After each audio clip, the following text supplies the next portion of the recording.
Hello, this is Antara from Impact Magazine, and today I will be in conversation with Ms. Saloni Anand, co-founder Traya Health. We will be discussing about Traya's recent campaign, the thought behind it, and what's driving growth for the brand today. Welcome, Saloni. Thank you for speaking to Impact Magazine. Thank you. I'm so looking forward to this conversation. Firstly, let me know right now what's Traya's first, brand positioning is. Something that you think most competitors are still making a mistake, but Traya is looking in a different way to it. So I think Traya genuinely is the best solution to hair regrowth because it's very, very efficacy oriented. So we've not built the brand first. A lot of brands think of positioning in a very isolated manner, and it has nothing to do with their product. So Traya, it's the other way around. It's the offering that made the brand, right? So we stand for efficacy, we stand for honesty, we stand for busting myths, because the hair industry is extremely corrupted place to be in, right? And when we go out and say that Traya works internally on your root causes, it's not just for the hoarding. Traya's process, every product that you get into the kit actually works on the root cause. So Traya is the only brand where you'll find a product for stress, for sleep, for digestion.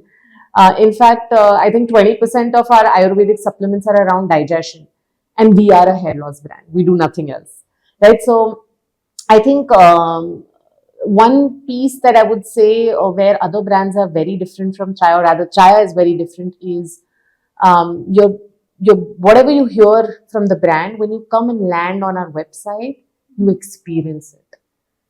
When you take the hair test, when you get your customized kit, when you speak to a hair coach at Traya, when you discuss things with our doctors, the brand is all of this, not just the ad. Okay. So apart from that, how are you marketing your thoughts to the consumers? Any different communication strategies? And with that, I would also like to know how much of the current percentage goes to ads. How much is your ads basically? So we spent about 2 to 3% on ads. We are not an acquisition heavy brand. We spend less on marketing because majority of Traya revenue comes from retention. Which means, like, in any month, a good 70% of my revenue is actually from people who are already a part of this journey. You would have people who bought Traya 4 years ago still buying Traya. So it's not a marketing heavy model. And it's all by design. Like, we don't, if you want, the strategies change, but right now it's not very acquisition heavy. Now, in acquisition, the most important strategy that we use is education-led approach to getting people to buy Traya, rather than saying, it's a very, if you look at hair loss, right, it's a very, very high involvement, high emotional, but low trust category, right? So people care about it, they have researched everything, but in their hearts, they actually believe nothing can be done about it. And that's what we are dealing with as a brand. We have to make them believers. First, to the fact that hair loss can be reversed, can be managed, and you can get your hair back. Then, the fact that Traya is the best person to do it. So it's a very, very education, science-led approach. And I think people are logical beings. And logical reasoning and honesty has always worked for us in our marketing strategies. So we were the first brand that went out and said that it will take 5 to 6 months to start Traya. Only if you're committed for 5 months, start, otherwise don't buy. And some of these things were done out of, the right intent, the right value system, that we want to be an honest brand, but turned out to be the most beautiful marketing strategies, because people want that other than 4 washes in 10 days, and which is hindsight, we realize it's a great marketing strategy, but honesty over everything else. One of your marketing communication was with the involvement of Rajkummar Rao. So tell us, being consistent with them, what did you unlock for Traya? Was there any kind of a personality trait that aligned with Traya's? Absolutely. Traya is not a beauty brand. We are not hair care. We are as medical and as efficacious as it gets, and hence we did not want a celeb who is, very good looking, macho, has a great puffy hair, unrealistic hair. We wanted a guy who has a realistic hairline, who has not done a transplant, does not wear a wig, and who really stands for genuineness, hard work. And if you look at Rajkummar Rao, he's not from the industry, he's an outsider, he's hardworking, he's genuine, he's worked his way through. He's not many people know, but he's actually a genuine believer of Ayurveda. So a lot of those things came together, and we felt he's the best personification on what Traya is, which is not, it's less beauty and more health, right? So if you look at Traya in the axis of beauty to medicine, we are somewhere in between, but we are more health than beauty. We don't do stuff that's very superficial. We don't tell people come buy Traya because you want to look good. We say come buy Traya because you can have your hair and you can feel good, right? So there's a slight difference there, but a lot of thinking went into, and we felt Rajkummar Rao is like the perfect fitment for us, and we got him on board 3 years ago, I think 4 years ago, 3.5 years ago, and we now completed the third campaign with him. Tell us with him, what kind of KPIs have you seen? What ROI have you seen on the campaigns? And if you can share some numbers on the customer acquisition or repeat rates, anything. So the first time we got Raj on board, I think it was a very big unlock. Obviously, when a small brand gets like a big celeb for the first time, it's the unlock is more there. Um, I think people start taking your brand more seriously. It helps you differentiate from the clutter. It also helps you stand for something, because in performance marketing, you're saying multiple things, and with multiple people coming and saying multiple things, it's very easy to um, getting lost along other hair loss content. So when you get a celeb and you really stand for something with that celebrity, it helps you differentiate as a brand. Our Toma as a brand, which is basically our awareness metric, drastically increased, especially the first 2 years with Rajkummar Rao. I would say now the brand is relatively has a very good reach, has a very good awareness. So it's difficult to get that unlock. However, consistency helps create recall, and that's what we're doing. We're sticking to Raj, and we continue to go out. I think there's still a long way to go. A lot of people still think a shampoo or an oil will help them, with their hair loss, and there's a lot more education that needs to come onto the table, and who better than Rajkumar Rao to help us do that. With that, have you ever thought of a female ambassador? Any personality that you think will align with Traya? I think I'm saying this loud in open for the first time, but Alia Bhatt. And the reason is genuine, healthy, um, honest. So the brand personalities meet, and most important, doesn't have extraordinary beautiful hair. The approach that hair companies take is they get a celebrity, put 3 extensions, and show unrealistically beautiful hair, which is exactly what we are not. We are here to show that even Alia Bhatt could have hair that are not the best, but she's doing the right treatment to get better with her hair. And I think that's why I want her, because she is relatable in that sense. And I think she has the fearlessness to stand for it, and which is also a very important attribute for us as a brand. Okay. So if you talk about again marketing, what would you say your marketing funnel right now looks like? Where does growth comes from? SEO, creator content, or consultation driven content? What's the I think majority of our growth comes from online digital awareness creating campaigns, and performance marketing. Focus majorly on YouTube and Instagram, um, because they are the two most relevant platforms. But obvious, women are more on Meta, Instagram, and men are more on YouTube. So accordingly, yeah, those strategies work the most. We have Uttar Pradesh, which is Hindi heartland, as our most important geography.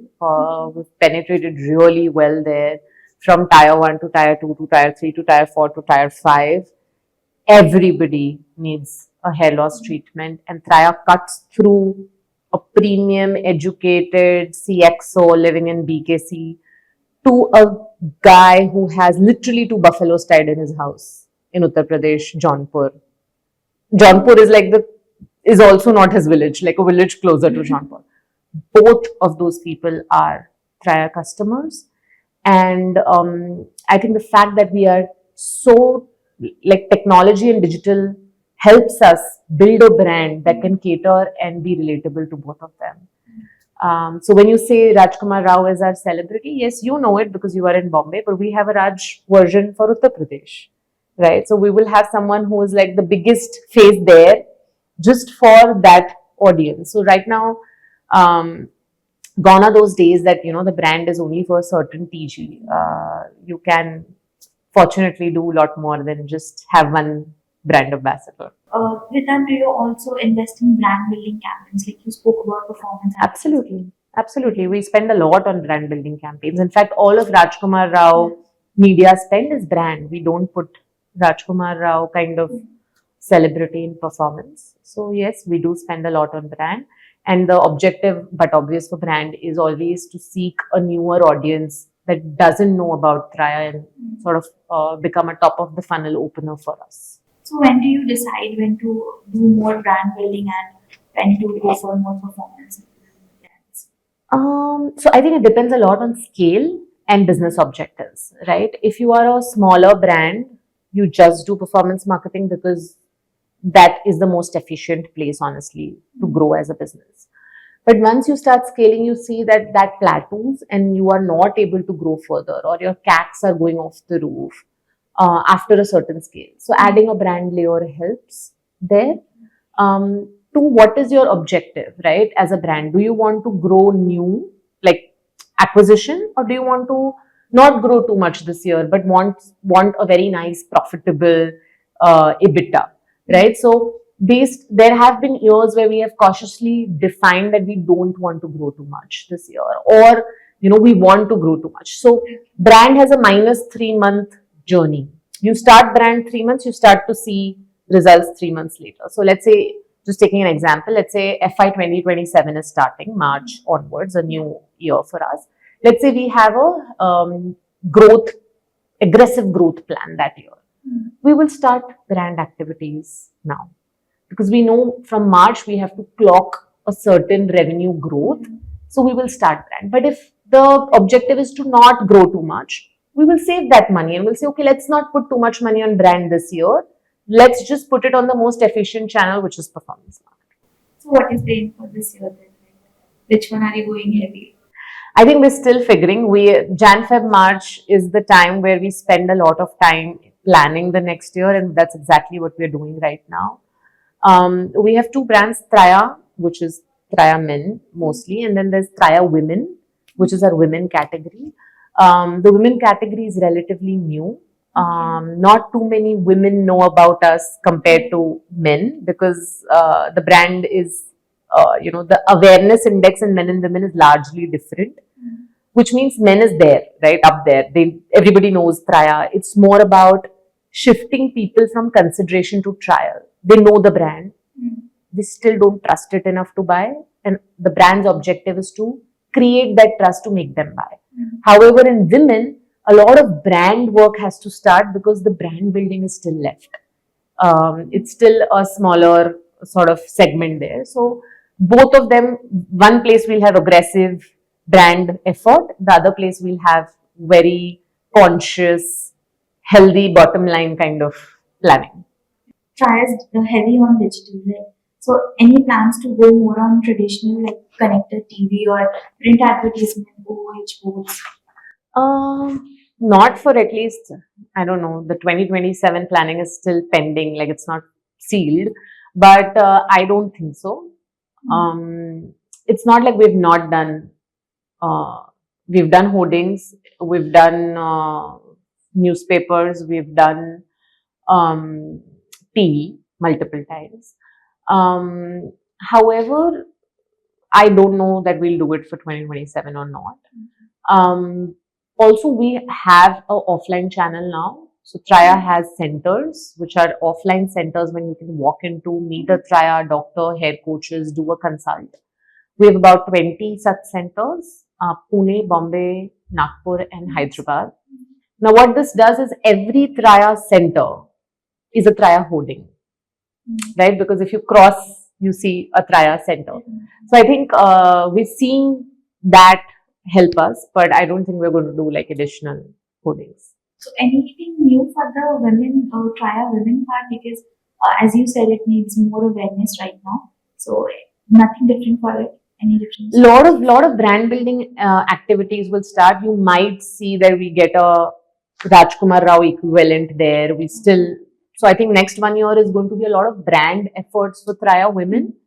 And yeah, I mean the entire mix of brand building that needs to be done, credibility, ads, celebrity collabs, partnerships, all of those will be done. You spoke about education-led marketing at the start of this conversation. So these are heavy on podcast, right? Long conversations. May or may not be. Every Traya's ad has a layer of education, including the first RR, 20-second RR campaign, would also have a layer of education to it. But you're absolutely right. Podcast is a very beautiful format for education because it gives you space to, say more and educate more. I run my own podcast channel for Traya, which is called What the Health. So, talking about that, generally podcast doesn't have something that you will have an impact immediately. It's seen over time. So, for this, what the health? What are the metrics that you look for to trace impact? I think one we're seeing how many people are we reaching out through that. So one very important metric for us is views, because that reach tells us that we have touched so many lives. Number one. Number two, um, the idea there is not to sell Traya at all. In fact, it's a rule that we don't sell Traya there. It's a truly brand initiative where people associate Traya with what we stand for, which is honest, expert opinion on health and busting myths. And that's exactly what we do with every guest that we get on board. We get right information to people without selling anything. So the only metric that we measure are views. However, hindsight, we have seen that it has garnered a lot of brand positivity, and the sentiment for the brand has moved from to more positive because of what the health initiative. Any use of AI personalization or AI targeting? Because AI is in the news by many brands. So, have you used it? Um, at some places, I wouldn't say that a lot of the content that we produce is 100% AI. We've tried. Some places it works, some places it doesn't. AI is used in the process of content creation at multiple places, from strategy to scripting to editing to whatever.